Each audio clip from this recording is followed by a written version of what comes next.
Gone. Every last recipe. Patricia's voice dripped with satisfaction through my phone's speaker. The website, the photos, those ridiculous video tutorials, all of it. Maybe now you'll remember what's really important in life.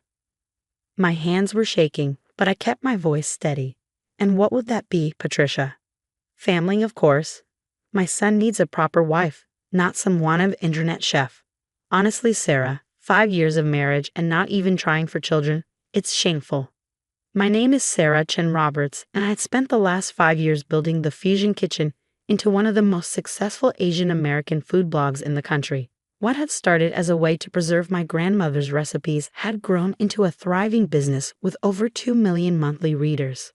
And my mother-in-law had just broken into my home office to delete it all. Or so she thought. Well, I said calmly, watching the security camera footage on my laptop, I appreciate you letting me know. That's it. Patricia sounded disappointed. No crying? No begging? I expected more drama from you, Sarah. Sorry to disappoint. I need to go now, client meeting. I ended the call and took a deep breath, reminding myself that everything important was safely backed up in multiple locations. But that wasn't what made me smile. It was the crystal clear video playing on my screen. Patricia, using a key she wasn't supposed to have, sneaking into my office at 2:47 p.m. Patricia, methodically deleting files from my computer for over an hour. Patricia, making a phone call, which my system had also recorded, to someone named Marcus about taking care of the cloud problem. James, my husband, was away at a medical conference, which was probably why she'd chosen today to strike. He'd always tried to play peacekeeper between us, making excuses for his mother's behavior. She's just old-fashioned, he'd say. She doesn't understand modern marriages. But this was different. This was my career, my passion, my livelihood. I picked up my phone again and called my best friend, May. You're not going to believe what your favorite mother-in-law just did, I said when she answered. Oh God, what now? Did she reorganize your kitchen again? Replace all your spices with proper American ones. She broke into my office and deleted my entire blog. There was a moment of silence then. She did Waijiki. I explained everything. The break-in, the deletion, the smug phone call. But here's the thing, I added. I've got it all on video. And that call she made, it wasn't just about deleting my work. She's planning something bigger. Please tell me you're going to destroy her, May said, and I could hear the grin in her voice. Not yet. First, I need to figure out what she's really up to. The blog deletion seems like just the beginning. After hanging up with May, I started digging deeper into the security footage. Patricia had spent a suspicious amount of time going through my filing cabinet, photographing documents with her phone. She also plugged something into my computer, a USB drive that she carefully removed and pocketed before leaving. I pulled up the backup log on my encrypted cloud storage. Everything was there. Recipes, photos, videos, user comments, everything she thought she'd destroyed. But there was something else. An unauthorized access attempt from an IP address I didn't recognize, timestamped just minutes after Patricia left my office. Someone had tried to hack my cloud storage. Someone with professional skills. My phone buzzed with a text from Patricia. Dinner on Sunday. No excuses this time. We need to discuss your priorities. I thought about declining, but curiosity won out. What was she planning? And who was this Marcus person she called? Looking forward to it, I texted back. The next morning, I met with Nina, my web security consultant, in a quiet coffee shop downtown. Someone tried to brute force your accounts, she confirmed, examining the logs on her laptop. Pretty sophisticated attempt too, not your average hacker. Can you trace it? Nina nodded, typing rapidly. The attack came from a company called Cyber Shield Solutions. They're a legitimate security firm, but they've been known to take less legitimate side jobs. Any way to find out who hired them? Give me a few days. But Sarah, she looked up from her screen, be careful. This feels bigger than just deleting a food blog. She was right. Patricia had always disapproved of my career, but this level of aggression was new. Breaking and entering, hiring hackers, what was driving her? I spent the next few days pretending everything was normal.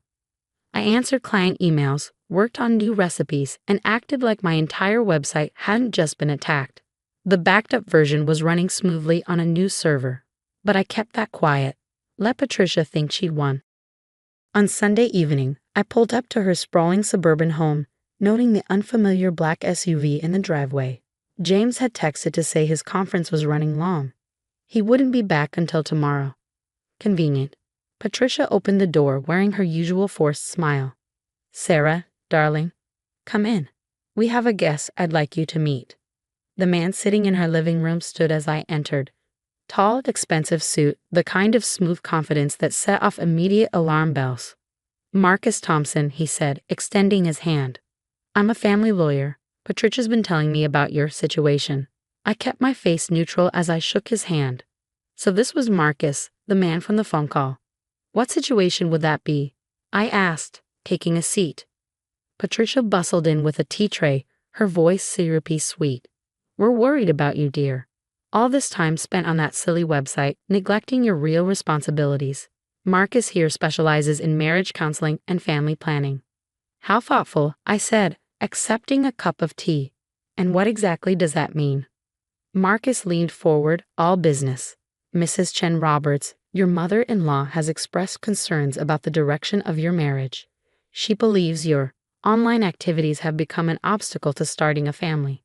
We'd like to discuss options for refocusing your priorities." I took a sip of tea, studying them both.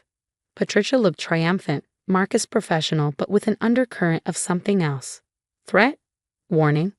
Options?" I prompted. "Yes," Marcus continued.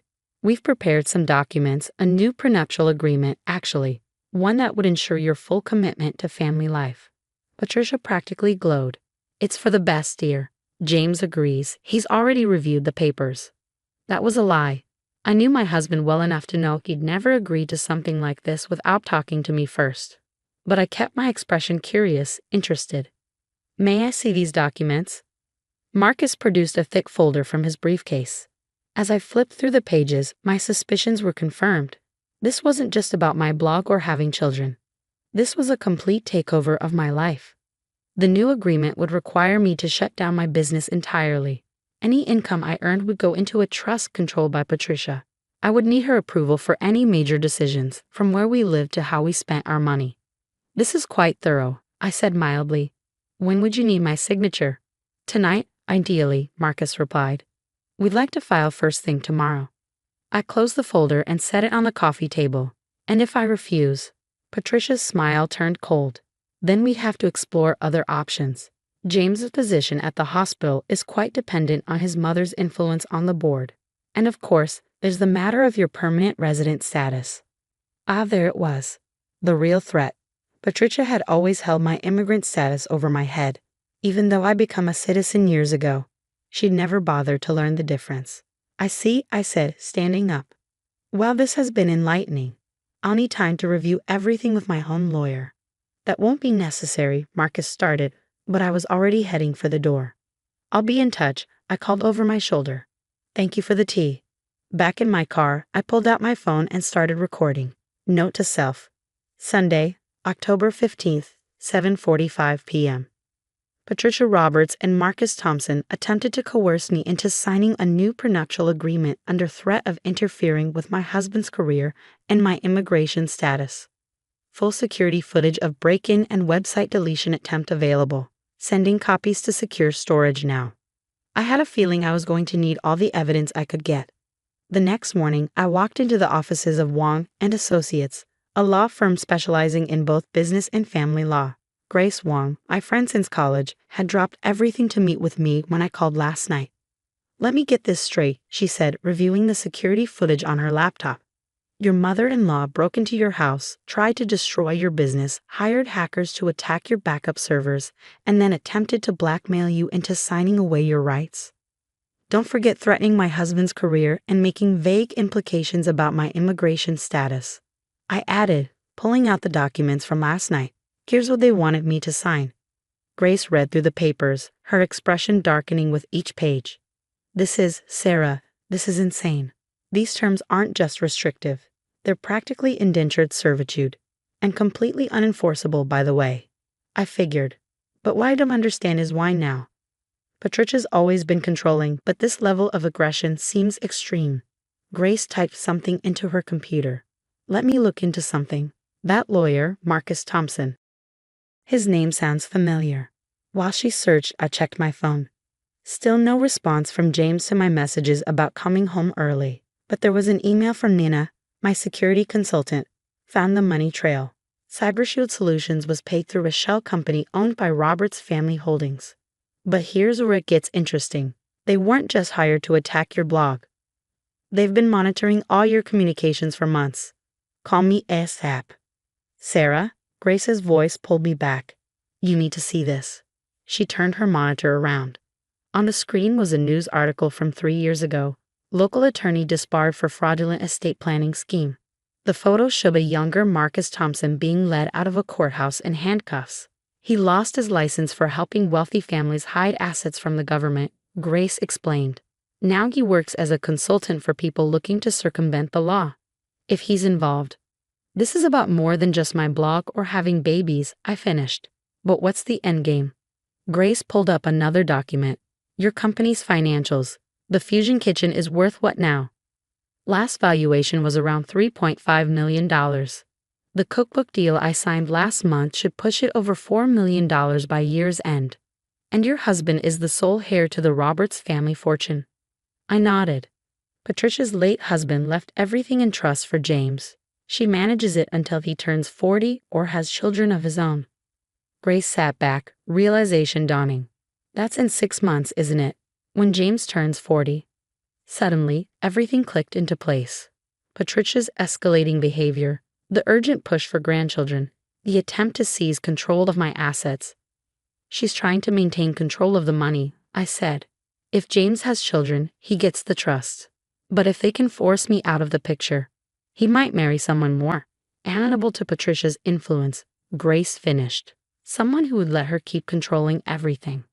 I thought about all the suitable young women Patricia was always trying to introduce James to at church functions. The not-so-subtle hints about divorce rates in mixed marriages. She wants me gone before James's birthday, I said. That's why they're moving so fast. Grace was already pulling out legal forms. We need to move faster. First, we document everything. The break-in, the hacking attempt, last night's coercion attempt. Then we go after them for criminal charges. No, I said, an idea forming. Not yet. I have a better plan. Over the next week, I set my plan in motion. First, I had Nina install additional security measures and monitoring software. If Patricia tried to access anything of mine again, we'd know immediately. Then I started posting on my blog again, using the backup site Patricia didn't know about. But instead of my usual recipes, I began sharing stories.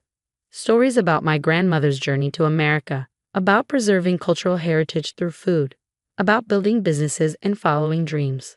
The posts went viral. Your traffic has tripled, Nina reported during our daily check-in. And guess who's spending hours reading every post and comment? Patricia. Through multiple devices, she's practically stalking your site, probably trying to figure out how it's still running. Perfect. Meanwhile, Grace helped me prepare the legal groundwork. We documented everything but held off on filing anything. The timing had to be right. James finally came home from his conference, exhausted and distracted. He mentioned his mother had called him about concerns regarding our marriage. She thinks you're unhappy, he said cautiously over dinner. Something about your blog taking too much time. I reached across the table and took his hand. Honey, we need to talk about your mother, and about the trust. His face fell. She told you about that? Not exactly. But I know she's worried about losing control when you turn 40. That's what this is really about. Sarah, he hesitated. I know she can be difficult, but she's just looking out for me. For us. Is that why she broke into our house and tried to destroy my business? His head snapped up. What? I pulled out my laptop and showed him everything. The security footage, the hacking attempts, the illegal contract, all of it. With each revelation, his face grew darker. I had no idea, he whispered. The prenup she mentioned, she said it was your idea, to protect your business. She lied, James. She's been lying about a lot of things. He was quiet for a long moment. What do you want to do? I told him my plan. By the end, he was nodding slowly. Do it, he said. All of it. The next Sunday, we arrived at Patricia's house for the weekly family dinner. This time, I brought my laptop. Sarah, Patricia greeted me with her usual false warmth. I hope you've had time to think about our discussion. Oh, I have, I said brightly. In fact, I've been doing a lot of research about family, about legacy, about fraud. Her smile flickered. Marcus Thompson, sitting in his usual spot, shifted uncomfortably. I don't know what you mean, Patricia said. I opened my laptop and connected it to her large TV screen. Let me show you. For the next 20 minutes, I played everything. The security footage of her break-in, audio of her call with Marcus, documentation of the hacking attempts, financial records showing her mismanagement of the family trust. That's enough. Marcus started to stand, but James cut him off. No, it's not, he said quietly. Keep going, Sarah.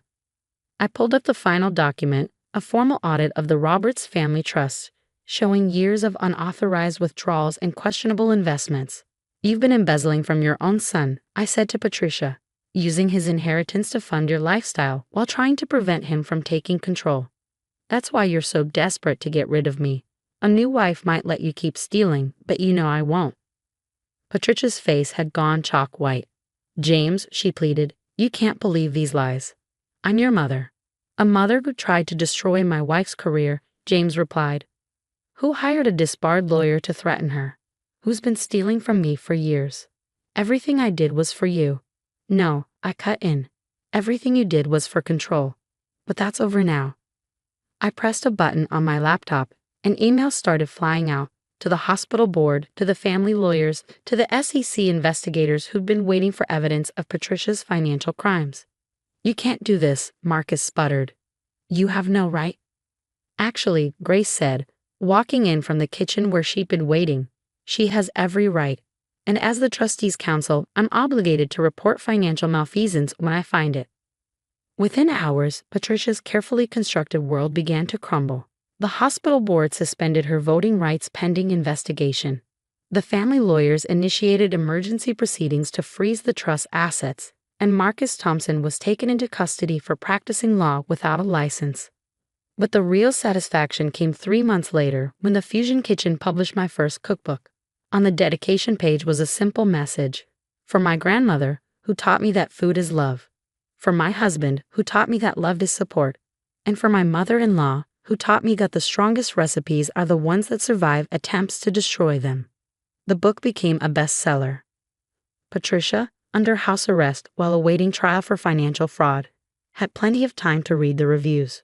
James took control of his trust early, given the circumstances. One of his first acts was to establish a foundation supporting immigrant entrepreneurs.